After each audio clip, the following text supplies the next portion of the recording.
Ang pinakadelikado talaga sa lahat ay ang kaibigan na fake. Iba ang sinasabi sa harap mo, iba ang sinasabi kapag nakatalikod ka.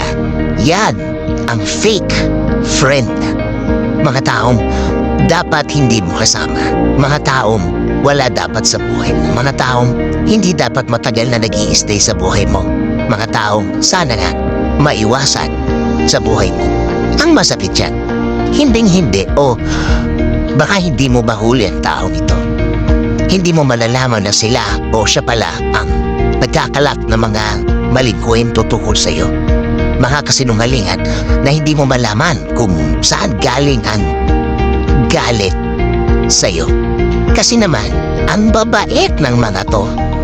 Kahit ang mga kwento ng mga to, laging nakapuri sa iyo. Mabait ka daw kasi, ibang klaseng tao ka daw kasi, babait kang kaibigan. At napakaswerte daw niya dahil nakilala ka daw niya. At kapag nakatalikod na, ayan na, start na ang mga kwentong may bahid ng katotohanan pero mas malaking part ang kasinungalingan.